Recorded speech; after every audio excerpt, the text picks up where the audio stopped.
ठंड में बर्फीली नदी पर 5 जुगाड़ू बहू का बांस का गर्म ससुराल।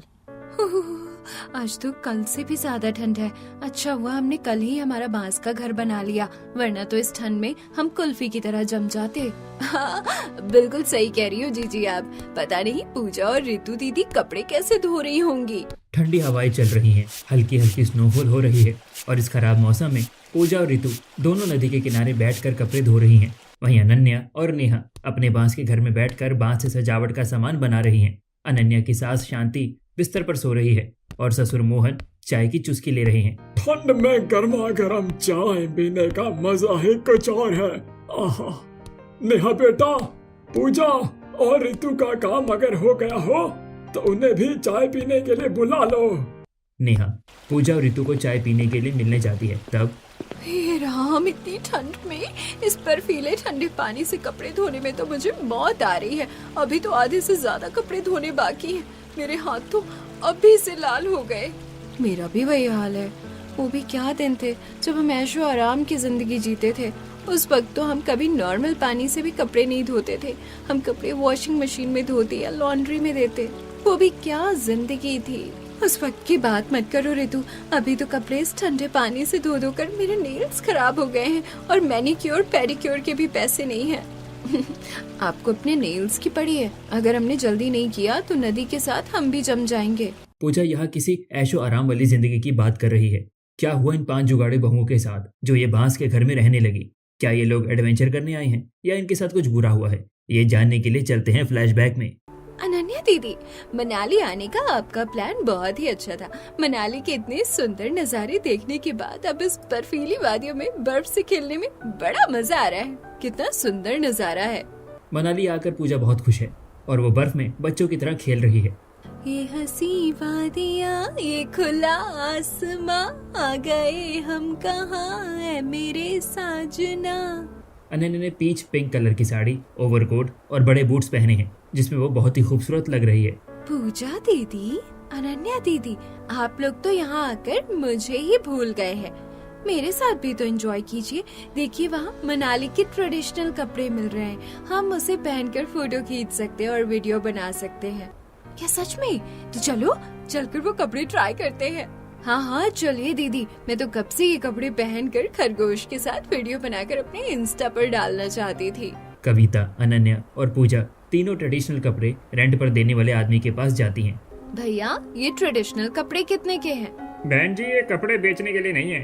आप इसे 1 घंटे के लिए पहनकर यहीं आसपास घूम सकती हैं, वो भी सिर्फ 100 रुपए में। अच्छा ठीक है भैया, हम लोगों को ये कपड़े पहनने हैं। ठीक है बहन जी, आप यहाँ जाइए, मेरी पत्नी आपको ये कपड़े पहना देगी और साथ में इसकी ज्वेलरी भी दे देगी। कपड़े बेचने वाले की पत्नी पूजा को मनाली के ट्रेडिशनल कपड़े गहने पहनाती है। आप लोग कपड़े पहनिए, मैं माँ, पिताजी, हमारे पति और देवर को भी ये कपड़े पहनने के लिए बुला लेती हूँ। ठीक है कविता, तुम जाकर उन्हें बुलाकर ले आओ। हम सब साथ में फोटो खींचेंगे। कविता अपने सास ससुर, पति, जेठ और देवर को बुलाने के लिए चली जाती है जो इस वक्त बच्चों की तरह स्नोमैन बना रहे थे और स्नोबॉल फाइट कर रहे थे। जेठ जी, देवर जी और आप, मटर गश्ती बहुत हो गई। अब चलिए ना, हम लोगों के साथ मनाली के ट्रेडिशनल कपड़े पहनकर वीडियो बनवाइए। माँ जी, पिताजी, आप लोग भी चलिए। कविता अपने परिवार वालों को अपने साथ ट्रेडिशनल कपड़े बेचने वाले की दुकान पर ले आती है जहाँ पूजा और अनन्या ने पहले ही वो कपड़े पहन लिए थे। वाह, आप लोग इन कपड़ों में कितनी सुंदर लग रही हैं। ये कपड़े सिर्फ सुंदर हैं, लेकिन इसमें बड़ी ठंड लग रही है। आप लोग भी जल्दी से कपड़े पहन लीजिए, फिर हम लोग वीडियो बनाएंगे। एक एक करके पूजा के परिवार के सारे लोग मनाली का ट्रेडिशनल कपड़ा पहन लेते हैं और फिर पूजा, कविता और अनन्या के पास आ जाते हैं जो इस वक्त वीडियो बनाने में बिजी थी। बुमरो बुमरो शाम रंग बुमरो, आए हो किस बगिया में, हो तुम। तीनों बहू इस गाने पर डांस करते हुए ट्रेडिशनल कपड़े में अपनी वीडियो बनाती हैं, अपने पति और पूरे परिवार के साथ फोटो खिंचवाती हैं। मुझे तो अब यहाँ ठंड लग रही है और भूख भी लग रही है। चलो किसी रेस्टोरेंट में चलकर खाते हैं। हाँ चलो, अब फोटोज बहुत हो गए, अब पेट पूजा भी कर लेते हैं। मुझे तो बहुत भूख लगी है। सुरेश अपने परिवार वालों के साथ एक रेस्टोरेंट में आता है जहाँ वो लोग कई अलग अलग तरह का खाना ऑर्डर करते हैं। मुझे तो हिल स्टेशन का खाना काफी अच्छा लगता है। आज हमारी ट्रिप खत्म हो रही है। मुझे तो घर जाने का मन ही नहीं कर रहा। इतनी सुंदर जगह से तो किसी का भी घर जाने का मन नहीं कर रहा है, लेकिन अब यहाँ सर्दी बढ़ने वाली है और हमारा टूर भी खत्म हो गया है। शांति और उसका पूरा परिवार मनाली के टूर पर 12 से 15 दिनों के लिए आए थे। अब उनका टूर पूरा हो गया था तो वो अपना सामान पैक करते हैं, फिर अपने घर के लिए निकलते हैं। मैं तो घूमते घूमते थक गया हूँ, घर जाकर आराम करूंगा। इतने दिन से ट्रैवलिंग करने की वजह से मोहन के परिवार वाले काफी थक जाते हैं। रात हो गई थी, ड्राइवर अभी भी गाड़ी चला रहा था। जैसे ही वो घर पहुंचते हैं सभी अपने अपने कमरे में जाकर पड़ जाते हैं, जहां नौकर सबके लिए खाना उनके बेड पर ही ले जाता है। अगले दिन पूजा, कविता, तुम लोग कहाँ हो? दीदी, हम लोग किचन में हैं, कॉफी बना रहे हैं। आपको कॉफी पीजिएगा? हाँ बनाओ ना, वैसे भी आज बहुत ठंड लग रही है। साथ बैठकर कॉफी पीने में मजा आएगा। पूजा किचन से कॉफी लेकर आती है तो वहीं कविता कॉफी के साथ खाने के लिए कुछ स्नैक्स लेकर आती है और तीनों बहुएं साथ मिलकर डाइनिंग टेबल पर बैठकर कॉफी पीते हैं। मनाली घूमने में तो बड़ा मजा आया, लेकिन घूमने के चक्कर में हमारी स्किन की, हेयर की और सबसे ज्यादा तो हमारे नेल्स की बैंड बच गई है। सच में यार, बर्फ से खेलने के चक्कर में तो मैंने अपने नेल्स खराब कर दिए। तो आप लोग परेशान क्यों होती हैं दीदी? आज हम लोग स्पा चलते हैं, बॉडी मसाज के साथ oiling, skin care, facial, manicure, pedicure सब करवा लेंगे। हाँ ये सही रहेगा, चलो ब्रेकफास्ट के बाद स्पा चलते हैं। नौकरों के ब्रेकफास्ट बना देने के बाद तीनों बहुएं अपने परिवार के साथ ब्रेकफास्ट करती हैं और फिर स्पा चली जाती हैं। गाड़ी से उतरते हुए मुझे सर्दी लग रही है। मैं तो सबसे पहले हॉट बाथ लूंगी, फिर मसाज, फिर बाकी कुछ और। मुझे तो अपने नेल्स देखकर रोना आ रहा है। मैं तो सबसे पहले मैनिक्योर और पेडिक्योर करवाऊंगी, फिर मैं तो सबसे पहले स्किन केयर, फेशियल और हेयर ट्रीटमेंट लूंगी। मुझे मेरी स्किन और बाल बहुत ड्राई लग रहे हैं। स्पा में कविता फेशियल करवा रही है, पूजा हॉट बाथ ले रही है और अनन्या पार्लर वाली से मसाज ले रही है। इतनी बड़ी जर्नी के बाद मसाज लेने में काफी रिलैक्सिंग लग रहा है। मुझे तो हॉट ऑयल मसाज लेने में बड़ा सूदिंग फील हो रहा है। अच्छा हुआ हम लोग स्पा आ गए। अनन्या, कविता और पूजा स्पा में मैनिक्योर, पेडिक्योर, फेशियल कराने और मसाज लेने के बाद घर वापस आ जाती हैं। माँ जी, आपको भी हमारे साथ स्पा चलना चाहिए था। स्पा जाकर हमारी सारी थकान दूर हो गई। अनन्या, एक काम करना, स्पा के लोगों को घर पर ही बुला लेना, मैं घर पर ही उनसे ट्रीटमेंट करवा लूंगी। ये तो और भी अच्छा है। और मेरी बहुओं, तुम्हें याद भी है या नहीं, 3 हफ्ते बाद ही तुम्हारे दोनों देवर की शादी होने वाली है। शादी की तैयारी, शॉपिंग, अभी तो सब कुछ बाकी है। ये सब कैसे होगा? माँ जी, आप चिंता क्यों करती हैं? आपकी जुगाड़ू बहू है ना, हम लोग सारी चीजों का अरेंजमेंट बहुत जल्दी कर देंगे। विक्रम और रोहित की शादी एक साथ एक ही परिवार के 2 बहनों से होने वाली थी। ऋतु और नेहा दोनों मिडिल क्लास फैमिली से थी। अनन्या, पूजा, कविता अपने सास ससुर के साथ गाड़ी में शादी की शॉपिंग के लिए जाती हैं। हमारे प्यारे देवर की शादी में हम लोगों को तो सबसे सुंदर लगना चाहिए, और नहीं तो क्या, मैं तो अपने लिए अच्छा खासा भारी भरकम लहंगा लेने वाली हूँ। मैं तो इंडो वेस्टर्न स्टाइल में तैयार होने वाली हूँ। आजकल इंस्टाग्राम पर ये काफी चल रहा है। इस तरह तीनों आपस में बात कर रही थी कि इतनी देर में गाड़ी एक बड़े से मॉल के सामने रुकती है। गाड़ी से उतरकर बाहर कितनी ज्यादा ठंड है। हाँ माँ जी, बाहर तो काफी ज्यादा ठंड है, लेकिन हमारे घर में इतने सारे हीटर हैं कि हमें ठंड का एहसास ही नहीं होता है। शांति अपने तीनों बहुओं के साथ मॉल के अंदर जाती है और सबसे बड़ी साड़ी और लहंगे के फैशन हाउस में जाकर कपड़े देखती है। कपड़े देखते हुए, यहाँ तो काफी अच्छे डिजाइन के लहंगे हैं, लेकिन मुझे तो जड़ी का काम किया हुआ भारी साड़ी चाहिए। तीनों बहुएं मिलकर काफी सारे कपड़े देखती हैं और काफी टाइम लगाने के बाद वो अपने लिए, अपने सास ससुर के लिए कपड़े खरीदती हैं। कपड़े की शॉपिंग तो हो गई, चलो गहनों की भी शॉपिंग कर लेते हैं। कविता अपने परिवार वालों के साथ ज्वेलरी शॉप पर जाती है और वहां से सुंदर सुंदर ज्वेलरी खरीदती है। काफी सारा सामान खरीदने के बाद पूरा परिवार घर वापस आ जाता है। शादी को अब कुछ ही दिन बचे थे तो घर में काफी चहल पहल थी। आए दिन घर में मेहमान आ रहे थे। माँ जी, हमने कहा था ना, हम अपनी देवर की शादी बहुत ही अच्छे से करेंगे, तो देखिए हमने कितनी अच्छी तैयारी की है। तीनों बहुएं मिलकर वेडिंग प्लानर के साथ पूरे घर को अच्छे से फूलों से लाइट से सजाती है। मेरी तीनों जुगाड़ू बहू ने मिलकर इस घर को महल की तरह सजा दिया है। तुम लोगों के होते हुए मुझे किसी भी चीज की कोई चिंता नहीं है। रोहित और विक्रम के घर पर शादी की तैयारी हो चुकी थी, लेकिन ऋतु और नेहा के घर पर नेहा, मैंने जुगाड़ लगाकर रेंट पर लहंगा ले लिया है। वैसे भी एक बार शादी का जोड़ा पहनने के बाद वो किसी काम का नहीं रहता। ऐसे में उसके ऊपर 10-15 हजार रुपए खर्च करना बेकार है। हाँ दीदी, मैंने भी अपना जुगाड़ लगाया है। मैंने पापा को कहकर सारी प्लास्टिक की कुर्सी में कवर लगवा दिया है, जिससे वो देखने में काफी अच्छे लग रहे हैं। हम दोनों तो बहुत जुगाड़ू हैं। पता नहीं हमारे ससुराल में हमारे जुगाड़ की जरूरत पड़ेगी या नहीं। दोनों ही परिवारों में शादी की तैयारी हो गई थी और देखते ही देखते शादी का दिन आ जाता है। विक्रम की ऋतु से और रोहित की नेहा से शादी हो जाती है और दोनों अपने पति के साथ अपने ससुराल चली जाती हैं। हमारे घर में तुम्हारा स्वागत है। कलश गिराकर दोनों घर के अंदर आओ। ऋतु और नेहा दोनों कलश गिराकर घर के अंदर आती हैं। विक्रम और रोहित अपनी अपनी पत्नियों को उनके कमरे में ले जाओ, वो थक गई होंगी। विक्रम और रोहित दोनों अपनी पत्नियों को उनके रूम में ले जाते हैं। ऋतु और नेहा शादी की भागदौड़ से थक गई थी तो वो सो जाती हैं। अगले दिन उनकी पहली रसोई थी। आज तुम्हारी पहली रसोई है तो तुम दोनों बहन मिलकर सिर्फ खीर बना दो। जल्दी करना क्योंकि आज हम लोग पिकनिक पर जाएंगे। ऋतु और नेहा दोनों अपने बड़े से किचन में जाती हैं और वहाँ सबके लिए खीर बनाती हैं।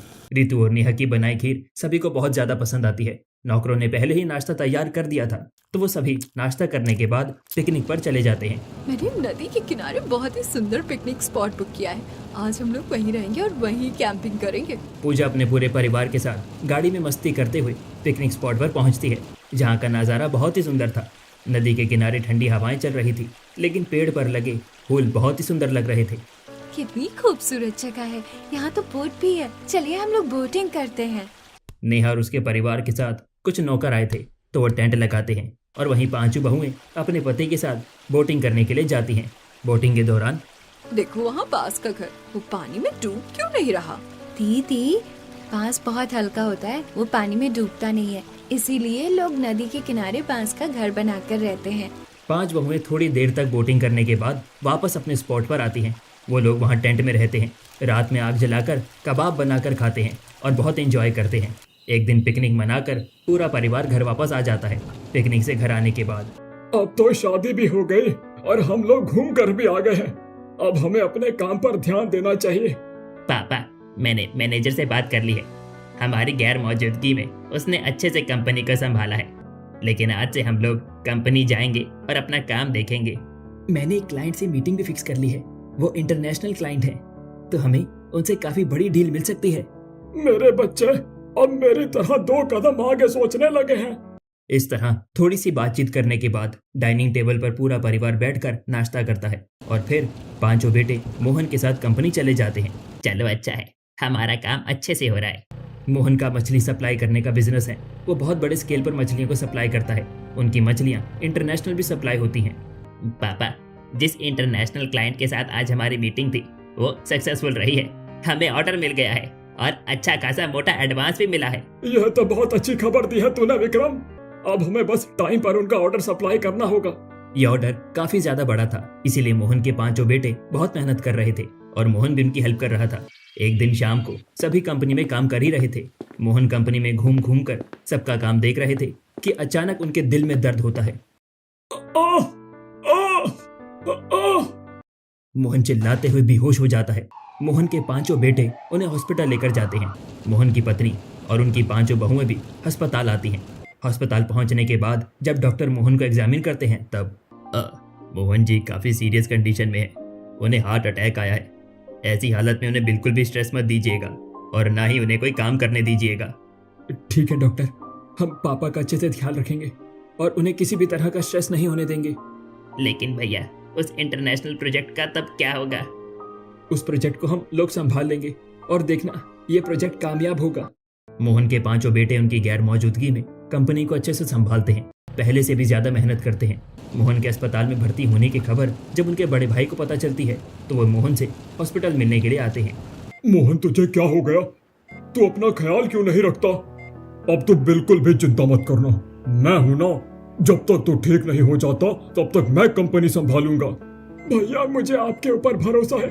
अगर आप कंपनी संभालेंगे तो मुझे मेरे बेटों की ज्यादा चिंता नहीं रहेगी। लखन मोहन की कामयाबी से जलता था। वो मोहन की कंपनी में जाकर अच्छे से काम संभालता था और इंटरनेशनल प्रोजेक्ट को पूरा करने में मदद करता है और मछलियों को शिप में सप्लाई कर देता है। 2 दिन बाद विक्रम को डीलर का कॉल आता है। अगर प्रोजेक्ट टाइम पर पूरा नहीं हुआ था तो आपको हमें बताना चाहिए था ना। ये क्या कह रहे हैं आप सर? हमने तो माल 2 दिन पहले ही सप्लाई कर दिया था। अभी तक तो आपके पास पहुंच भी गया होगा। मेरे पास तो अभी तक कोई माल नहीं आया। तुम लोगों ने मुझसे एडवांस ले लिया और अब प्रोजेक्ट पहुंचने में ड्रामा कर रहे हो। मैं डील कैंसिल करता हूँ, मुझे मेरे पैसे वापस करो। देखिए सर, प्लीज ऐसा मत कीजिए, मुझे थोड़ा टाइम दीजिए, मैं जल्द से जल्द आपका माल पहुंचवा दूंगा।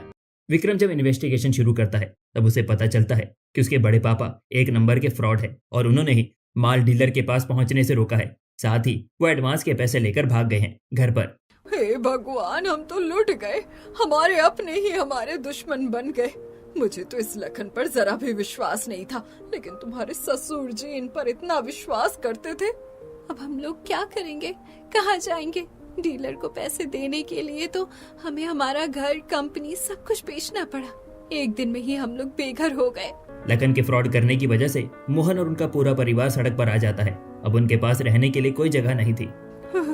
मुझे तो बड़ी ठंड लग रही है, मुझे तो लग रहा है मैं यहाँ खड़ी खड़ी जम जाऊंगी।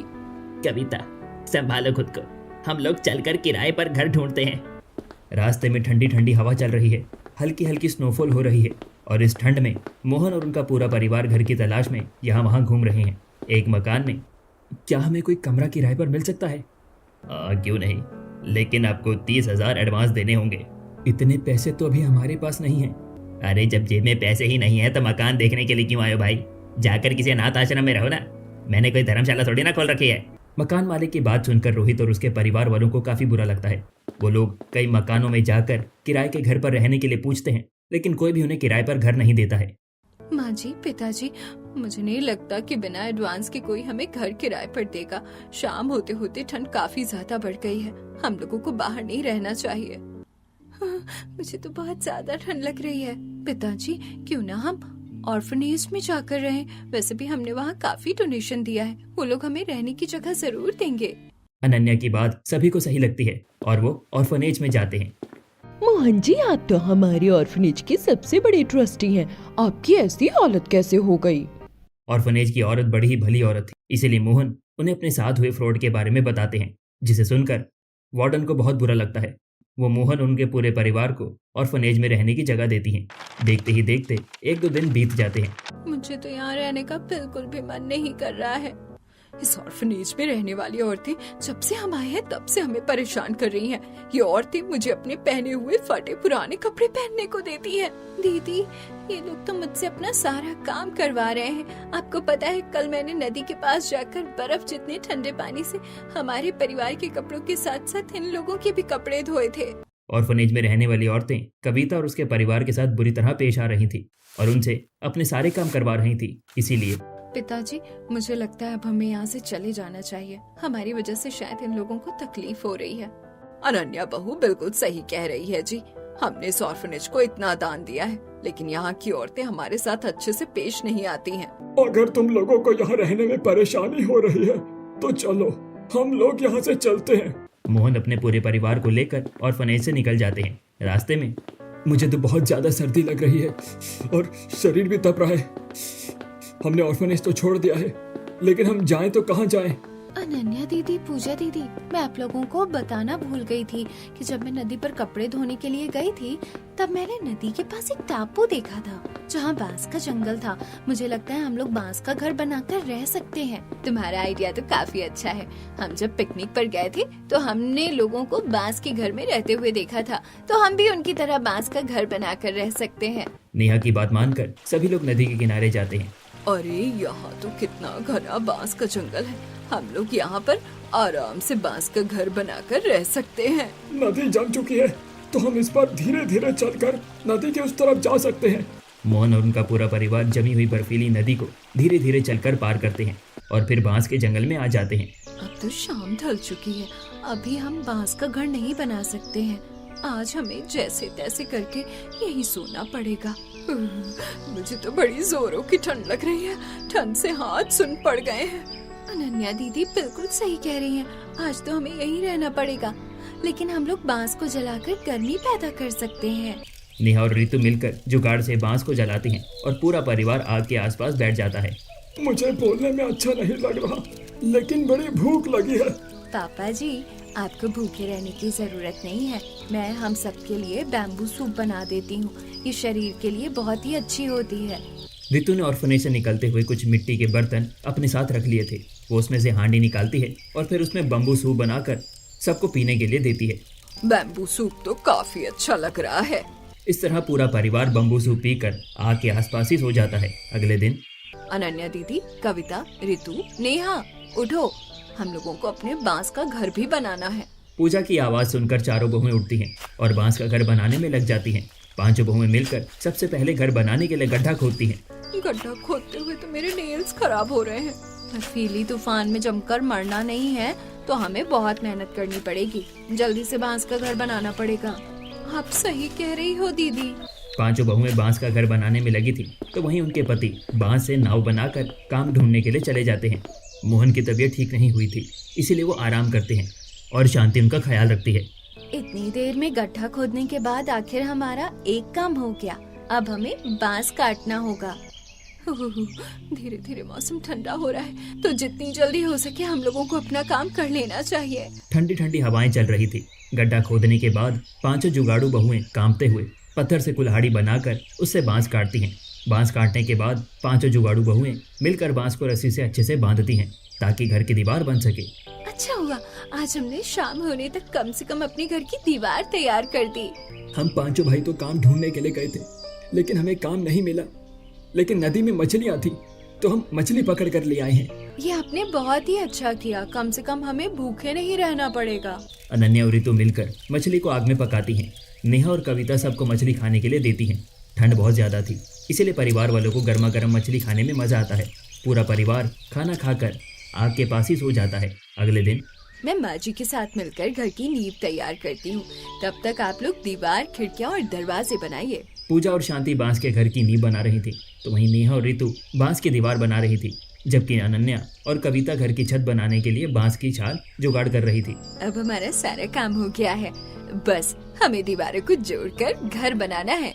पांचों जुगाड़ू बहुएं एक साथ काम करके सारे दीवारों को नींव से रस्सी बांधकर जोड़ती है। फिर उसमें बांस की छाल से छत बनाती है और फिर उसमें खिड़कियां और दरवाजे लगाती है। हमारा बांस का घर तो कितना सुंदर बन गया है और यहाँ तो बिल्कुल भी ठंड नहीं लग रही, जबकि बाहर तो कितनी ठंडी हवा चल रही है। इसीलिए तो माँ जी हमने बांस का घर बनाया है। ये अंदर से बहुत गर्म रहता है तो हमें ठंड नहीं लगेगी। हमारा घर काफी खाली खाली लग रहा है। मुझे लगता है हमें घर में रखने के लिए अलमारी, चेयर, बेड सब कुछ बनाना चाहिए। पांचों जुगाड़ू बहुएं फिर ठंड में कांपते हुए अपने पत्थर की कुल्हाड़ी से बांस काटती हैं और फिर बांस को रस्सी से बांधकर उसके चार पाए बनाकर पहले बेड बनाती है। फिर उसी तरह चेयर, अलमारी सब कुछ बनाती है। हमारे बांस का घर तो बन गया, लेकिन हमने अपना किचन नहीं बनाया।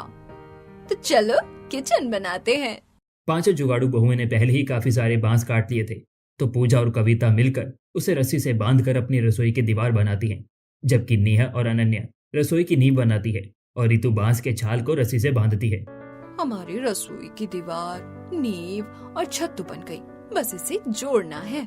फिर पांचों जुगाड़ू बहुएं मिलकर रसोई बनाती हैं और फिर अपनी बांस की रसोई में चाय बनाकर अपने ससुर को पीने के लिए देती हैं। शांति बिस्तर पर आराम कर रही थी। अनन्या और नेहा मिलकर बांस से सजावट का सामान बनाती हैं तो वहीं पूजा और ऋतु नदी के किनारे ठंडे पानी से कपड़े धोने के लिए चली जाती हैं। पूजा दीदी, हमारे सारे कपड़े धुल गए, अब चलकर चाय पीते हैं। ऋतु देखो, नदी में कोई डूब रहा है। ऋतु और पूजा नदी में छलांग लगा लेती हैं और दो लड़कियों को डूबने से बचाती हैं। जब दोनों लड़कियों को होश आता है तब हम लोग कहाँ हैं? आप लोग हमारे घर पर हैं। आपको डरने की जरूरत नहीं, आप बिल्कुल सेफ हैं। मुझे लगा आज तो हम लोग मर ही जाएंगे। हमारी जान बचाने के लिए आपका शुक्रिया। लेकिन आप लोग नदी में गिरी कैसे? मेरा नाम रानी है, मैं ट्रैवल ब्लॉगर हूँ। मैं यहाँ पर एडवेंचर के लिए आई थी। हम दोनों राफ्टिंग कर रहे थे, लेकिन हमारी राफ्ट पत्थर से टकराकर उलट गई। हम लोग खुद को संभाल नहीं पाए और बहते हुए यहाँ चले आए। कोई बात नहीं, अब आप लोग ठीक हैं? लीजिए चाय पीजिए। कविता रानी और बिंदु को बांस के बने गिलास में चाय पीने के लिए देती है, जिसे देखकर रानी को बड़ी हैरानी होती है। वाओ, आपका बांस का घर तो कितना सुंदर है। क्या इसे आप लोगों ने बनाया है? क्या मैं आपके बांस के घर की वीडियो बना सकती हूँ? हाँ, इसे हम 5 जुगाड़ू बहुओं ने मिलकर बनाया है और आप हमारी वीडियो बना सकती हैं। रानी 5 जुगाड़ू बहुओं के बांस के घर की वीडियो बनाती है। ये हमारी बांस की अलमारी है, ये हमारा बांस का बना किचन है। रानी बांस के घर की वीडियो बनाकर अपने सोशल मीडिया अकाउंट में डालती है, लोगों को बांस का घर काफी पसंद आता है। रानी की वजह से हम लोग इतने फेमस हो जाते हैं कि अब लोग हमें अपने लिए बांस का घर बनाने का ऑर्डर दे रहे हैं। जहाँ पहले जुगाड़ू बहू के पास पैसे कमाने का कोई रास्ता नहीं था, वहीं अब वो दूसरों के लिए बांस का घर बनाकर पैसे कमाने लगती हैं। धीरे धीरे उन्हें ज्यादा ऑर्डर मिलने लगते हैं। इसे ही कहते हैं भगवान के घर में अंधेर नहीं। एक तरफ हम पांचों जुगाड़ू बहू अपना जुगाड़ करके बांस का घर बनाकर पैसे कमा रही हैं, तो वहीं हम पांचों के पतियों ने मछली बेचकर फिर से अपना बिजनेस खड़ा कर लिया है। 5 जुगाड़ू बहुओं के पतियों का बिजनेस जब अच्छे से चलने लगता है तो वो अपने पुराने घर को फिर से खरीद लेते हैं और फिर से ऐशोआराम की जिंदगी जीने लगते हैं। लेकिन 5 जुगाड़ू बहुएं अभी भी गरीब लोगों के लिए बहुत ही कम पैसों में बांस का घर बनाकर देती हैं।